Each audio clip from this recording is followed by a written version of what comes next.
Good morning guys. Ayan, mag-ano tayo guys, feed tayo ng ating mga sisiw.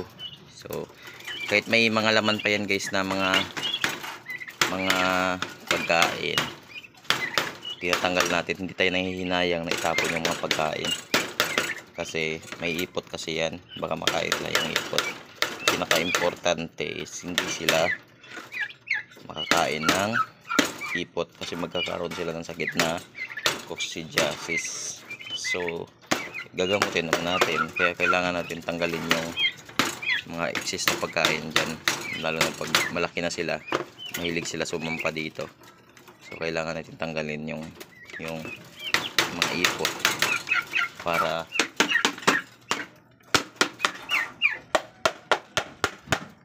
hindi nila makain. Yan, hindi nila makain. Yan. Mas mahal kasi yung pabo kaysa pagkain eh. Pagkain mas mura lang to.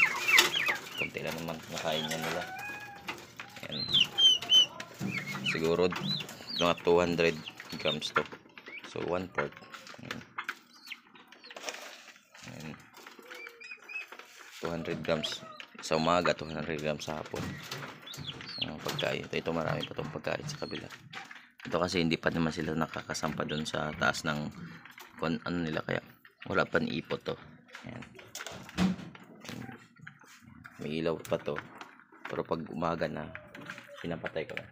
Nilagyan ko lang ng ilaw para yung daga hindi makaano. May tubig sila. Ito dito yung ano natin.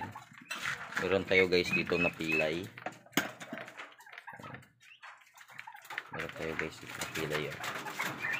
Napilay siya guys simula nung pag-incubate kasi yung paan niya pumasok doon sa lagayan ng itlog, yung satcher pumasok, tapos dyan naipit yung tuhod niya dyan, kaya naipit siya sa batch nila doon na 10 yan sila, isa yung napilay. Ito yung napilay.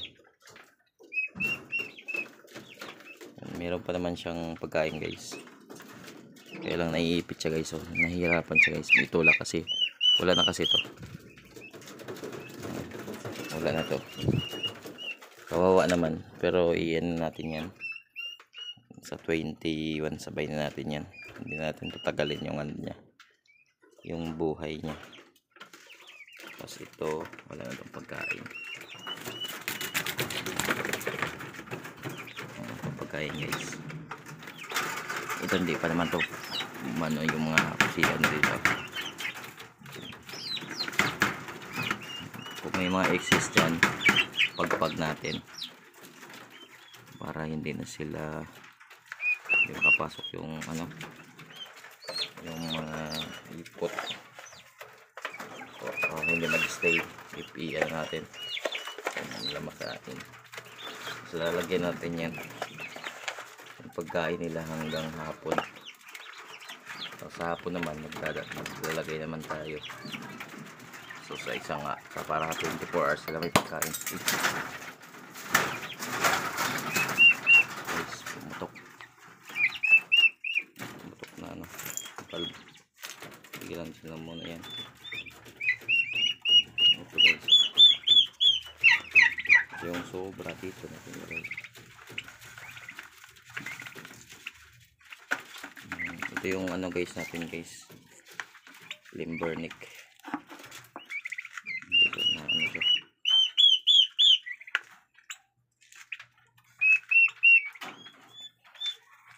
Limbernick to siya guys. Mamatay.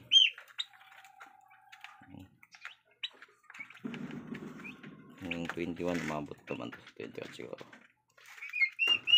Litunin natin yan.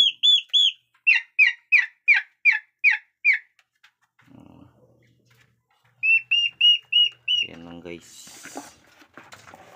dapat hindi sila makakain ng may ipot, kasi pag nakakain sila guys na may ipot, mamamatay sila.